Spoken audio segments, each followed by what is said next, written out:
Dans cette vidéo, je vais vous parler des drones camouflés en oiseaux dans un article que j'ai trouvé sur internet. Donc le lien, comme toujours, dans la description. Alors, il y a un titre un petit peu, disons, polémique. Moi, je ne veux pas entrer dans la polémique, je ne fais pas de vidéo orientée. J'essaie plutôt de m'appuyer sur la géopolitique. C'est parti. La Chine utilise des drones oiseaux pour espionner les musulmans à sa frontière. Plus de 30 agences militaires et gouvernementales chinoises ont utilisé des drones robotisés pour espionner la population, en particulier dans la région autonome ouïghour du Xinjiang, qui borde plusieurs pays et compte une importante population musulmane, rapporte le South China Morning Post. Alors c'est toujours soi-disant pour surveiller une certaine communauté dans un pays, mais c'est vraiment, avec la reconnaissance faciale notamment, on voit qu'en Chine, la liberté est en train de mourir.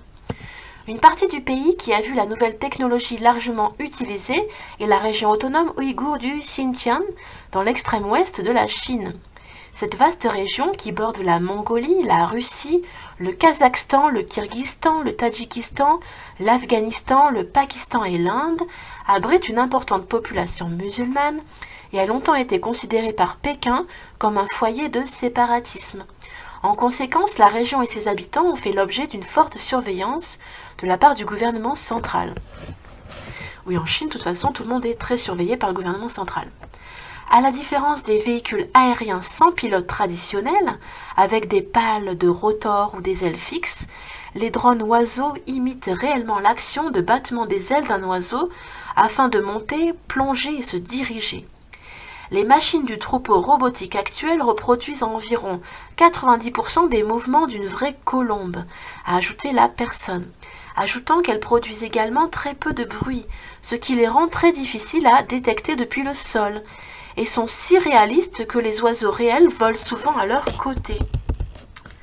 Chaque oiseau est équipé d'une caméra HD, d'une antenne GPS, d'un système de contrôle de vol et d'une liaison de données avec la capacité de communiquer avec des satellites. Bienvenue dans la Smart City hyper connectée. Le mécanisme de battement se compose d'une paire de bascules de manivelles reliées à un moteur électrique, tandis que les ailes sont capables de se déformer légèrement en se déplaçant de haut en bas, fournissant à la fois la portance et la poussée, comme ce qu'on étudie quand on étudie le vol des avions. Allez voir, c'est pas sorcier. Le programme Oiseau Espion, projet nommé Dove, colombe en anglais, est dirigé par Song Bifeng, professeur à l'université polytechnique de Northwestern, ancien scientifique du programme de jet furtif J-20 chinois, décoré pour son service à l'armée populaire de la libération, selon les informations disponibles sur le site web de l'université. Yang Wenqing, professeur agrégé à l'école d'aéronautique de Northwestern, qui fait partie de l'équipe de Song, a confirmé l'utilisation des oiseaux et a déclaré que ce n'était pas encore très répandu, soi-disant. L'échelle est encore petite, je cite, comparée à d'autres drones utilisés aujourd'hui, a déclaré Wenqing au South China Morning Post, ajoutant: nous pensons que la technologie a un bon potentiel pour une utilisation à grande échelle dans le futur. Elle a des avantages uniques pour répondre à la demande de drones dans les secteurs militaires et civils. Un autre chercheur impliqué dans le projet Dove, Colombe, a déclaré que l'objectif était de développer une nouvelle génération de drones avec une ingénierie d'inspiration biologique qui pourrait échapper à la détection humaine et même au radar.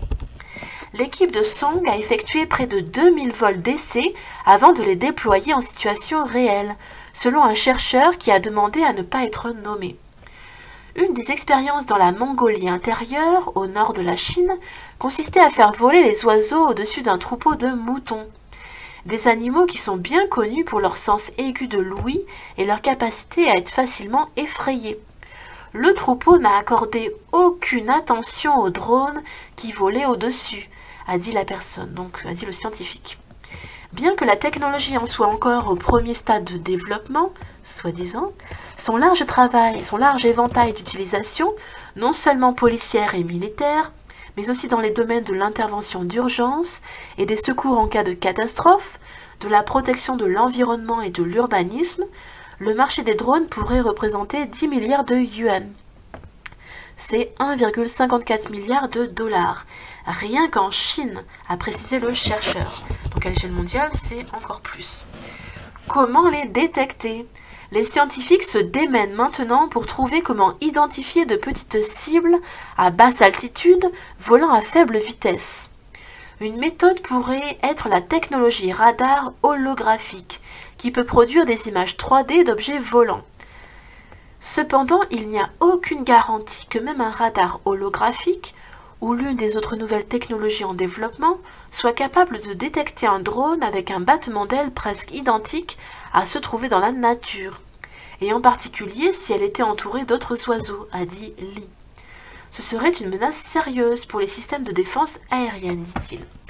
Alors j'imagine que par ordinateur, ça doit être détectable, on doit détecter que ce n'est pas tout à fait organique comme mouvement. Voilà. Pas le premier ni le dernier. La colombe n'est pas le premier oiseau que la Chine a produit. En 2012, l'Université de l'aéronautique et de l'astronautique de Nanjing a lancé Tianying, un drone oiseau de la taille d'un aigle. L'Institut de technologie de Harbin en Chine, la plus grande université du pays pour la recherche en matière de défense, développerait également un drone oiseau avec une grande envergure qui peut fonctionner dans l'air raréfié trouvé à plus haute altitude. En 2013, l'armée américaine a acheté 30 drones oiseaux de la société Prioria Robotics, basée en Floride, qui ont été conçus pour ressembler à des faucons. Donc ils ressemblent à des aigles, bien qu'ils soient propulsés par des turbofans avec des ailes non mobiles. Et en 2011, la société allemande Festo Corporation a produit un goéland robotisé baptisé Smart Bird, l'oiseau intelligent, l'oiseau connecté, qui a la capacité de décoller, de voler et d'atterrir sans assistance. Donc il a été programmé, il n'y a plus besoin de faire quoi que ce soit une fois qu'il est lancé. Selon un document gouvernemental récent vu par le Poste, l'armée chinoise a testé le système Dove et en est impressionnée. Une évaluation du système par un centre de recherche militaire non spécifié a conclu que le drone, avec sa capacité à rester dans l'air pendant plus de 20 minutes et à parcourir 5 km, avait une valeur pratique, une valeur évidente. Gan Xiaohua, ingénieur en chef à l'Institut de recherche sur l'équipement de l'armée de l'air de l'APL à Beijing, à Pékin, a déclaré que la conception unique de Dove signifiait qu'il pouvait convertir l'énergie électrique en force mécanique avec une haute efficacité. C'est, je cite, le seul micro-drone bionique au monde capable de mener une mission tout seul, a-t-il déclaré dans le document gouvernemental. Bien que le Poste n'a pas pu atteindre le chef de projet Song pour recueillir ses commentaires, il a confirmé lors d'un entretien avec la revue académique chinoise Aeronautical Manufacturing Technology que Dove et d'autres dispositifs avaient été déployés dans le Xinjiang et dans d'autres provinces chinoises. Ces produits ont stimulé le changement et le développement dans les secteurs tels que la protection de l'environnement, l'aménagement du territoire et les patrouilles frontalières, a-t-il déclaré. Fin de l'article, j'ai mis moins de 10 minutes, à très bientôt.